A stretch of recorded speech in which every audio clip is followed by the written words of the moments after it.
Hello, everyone, and welcome to Mr.MoFranchise, Episode 5 of Season 1 of the preseason for these Jacksonville Jaguars who are hungry to get the season started. In this episode, we're going to look and see how the preseason went for these young and hungry Jaguars. I do have two rules for the preseason. Number one, the preseason lasts 4 weeks, as established by the NFL. And secondly, each week a random event occurs, and these events could bring positive or negative changes to our team as we prepare for the first regular season under this new coach and GM and coordinators and staff and players who are eager to get going. In the first preseason week, we had a free agent move opportunity. It says at the start of the week, you met with the general manager and the player personnel director about acquiring a free agent to fill a glaring roster spot and or to add to the practice squad. In order to sign a free agent, go through the following three-step process. First, select the player that you're interested in.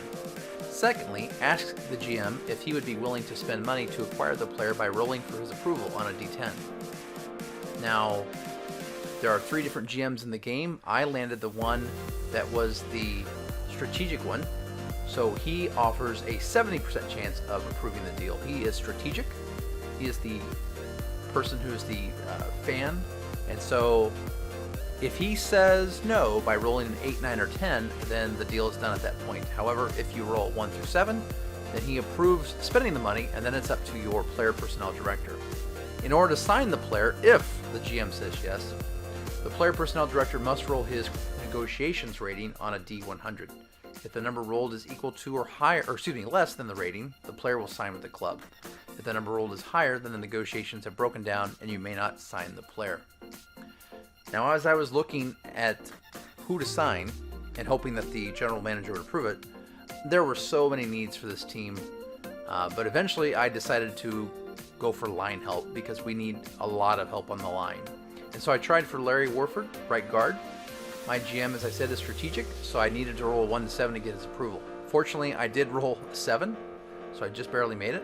And then the next step, which is much easier because of the skill of my player personnel director, was to have my player personnel director negotiate with Larry Warford. Graves is my PPD, and he has a Hall of Fame negotiation skill, which meant I needed to roll a 1 through 95 on the 100-sided die to succeed in the negotiations. I rolled a 42, and thus Larry Warford is the newest member of the Jacksonville Jaguars. And so in preseason 1, we signed Larry Warford to join a weak offensive line, and hopefully he will be an anchor on that line for years to come. In week 2 of the preseason, we had what's called second season growth. On your roster, select 2 players that are in their second season. Based on their coordinator's rating, increase their awareness with separate dice rolls. Well, I selected 2 players who I thought going forward are going to be important pieces for my team. I selected Chark Jr., the wide receiver. Now, the offensive coordinator is a C+, so that means I get to roll a D4 and add that to his awareness, and I rolled a 4, which was a great roll there, and so I added +4 to his awareness. And then next I selected another anchor on the defense, defensive tackle Brian, and the defensive coordinator is a B+, so I get to roll D5 for that, and I rolled it, and once again I got a 4, so his awareness also went up by +4. This was a good event for preseason week number 2. Growth of these young and important players moving forward in the Jaguars franchise. Preseason week 3 came along, and I decided to name an offensive team captain, and then you get to not only give him the captain badge. In Madden, it's an aesthetic, but it doesn't really do anything, so I've added that would change his player morale to 100. Now, I haven't talked about player morale before. I've talked about how your coach is dealing with the players and with the fans and etc., but I haven't talked about the players. The players in my franchise will also have a morale system, and they all start out with 50, and this morale can go up or down based on the decisions that you as a coach make, the winning and losing, and just contract negotiations. And so I believe player morale should be more in the real Madden game. Unfortunately, it's not really. It is in the game, but it doesn't really have a dramatic impact like I believe it should, as far as like players holding out and getting angry and walking out and causing the tension and drama that sometimes NFL players can do. Trust me, as a Steelers fan, we had a certain wide receiver that caused a lot of drama recently. I won't give any names. But anyway, I decided that Chark Jr. was the player that impressed me in the preseason, and he is a young piece to build around, so I gave him the captain badge, and I upped his player morale from 50 to 100.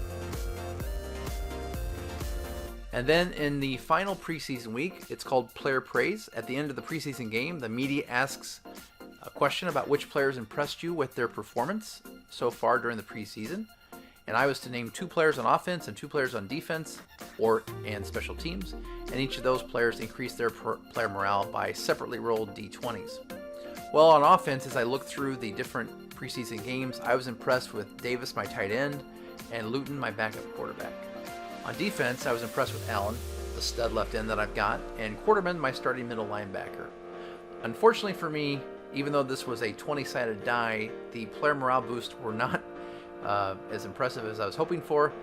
Davis only went up 1, Luton 7, Allen 3, and Quarterman 5. I was hoping for a little bit better than that, but those are the rolls. So now we're going to take a look at the preseason. Our overall is at a 66 now, so we've got some work to do. It was at the time in preseason we had to cut 22 players. So tough decisions had to be made. There were a lot of young players that were thinking they had a role in this team.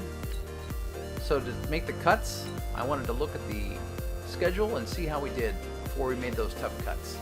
So looking at week 1, surprisingly we won our first preseason game 10-7. Yes, it is preseason, but it's still good to see a W on the board for the Jaguars. And looking at the players that did well, I thought Luton played extremely well, and I was impressed with Davis's performance at tight end. 78 yards with 7 catches and a touchdown. I was very pleased with that. Looking at the defensive stars for week 1's preseason game against the Ravens, I thought Quarterman had an outstanding game with 7 tackles and an interception. Very impressive on his end. And Allen did a great job as well with 7 tackles. And then we went to preseason game 2 against the Eagles. We fell a little short here, 27-11. Just looking at a couple of the bright spots in that game, although there weren't as many. Luton didn't have as good of a game. He had 2 touchdowns in that performance, and our running game was atrocious. We had little ground game in game 2.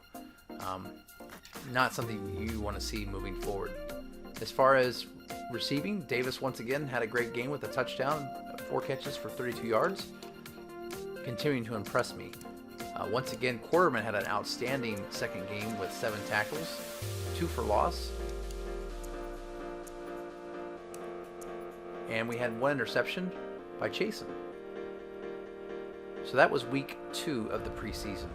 Moving on to week 3, we took on the Dolphins and we got another W, 31-24. Amazingly, we put up 31 points against the Dolphins. I was very pleased with that. In this game against the Dolphins, granted it is preseason, but it was good to see Minshew had 2 touchdown passes with 252 yards. Yes, he did have 2 interceptions, which we have to get that under control, but 23 of 26 for passing I thought was very good. The ground game went a little better this time. Azigbo had a 4.6 average, if I said that right. And then Chark had 76 yards, 6 receptions, and a touchdown. It was good to see him get more playing time and get on the board. As far as our defensive contributors, we were led by Henderson with 6 tackles. Chasen had 2 sacks as well. That was good to see him have an interception in the previous game and then 2 sacks. And then Harrison had an interception in this game. So week 3 looked pretty good, unlike week 2, which was a little to be desired. So then it was time to cut some players. We had to get our roster down to 22 cuts through a combination of cutting 12 players and having 10 put on the practice squad. So I cut out most of the cuts. It just took a lot of time. And so I had the team down to the final 53. And so it was go ahead in time to simulate week 4 of the preseason.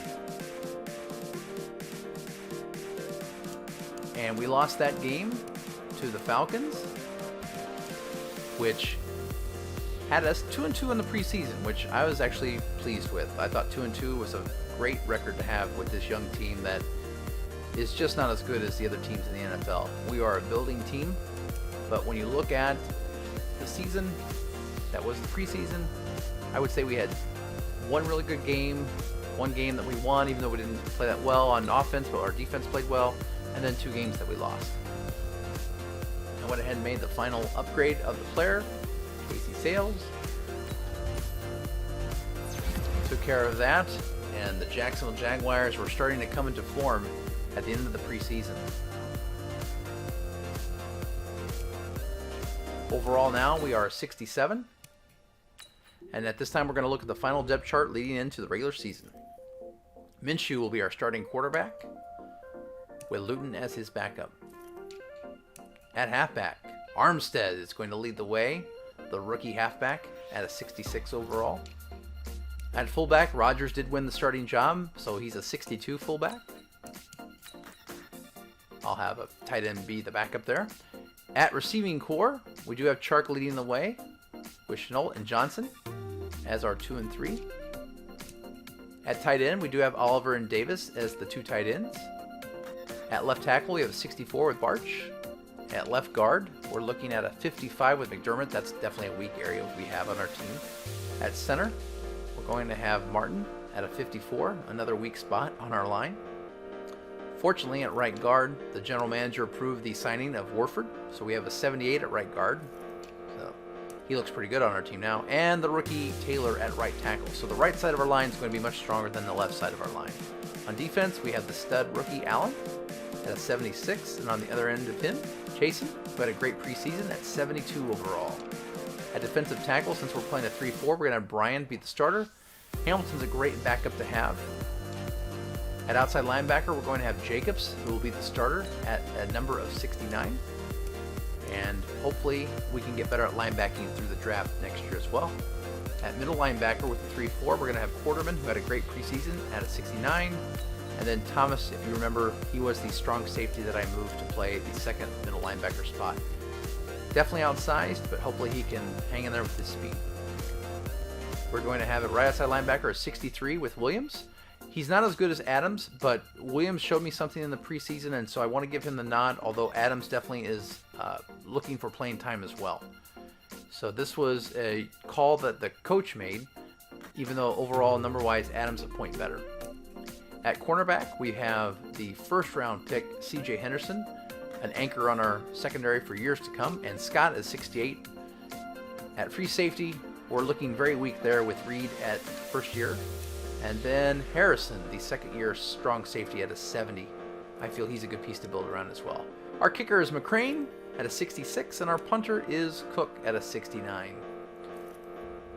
So going into the regular season, we are a 67 overall with a 66 on offense and a 69 on defense.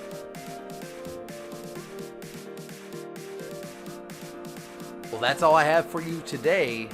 Next episode, we are going to begin the regular season finally, the first game for the Jacksonville Jaguars. If you like what you're seeing so far, please subscribe to my channel, smash that like button, tell a friend. Hopefully, word starts to spread that Madden franchise can be something more than what it currently is. Thank you so much, and we'll see you in the next episode. Have a great day.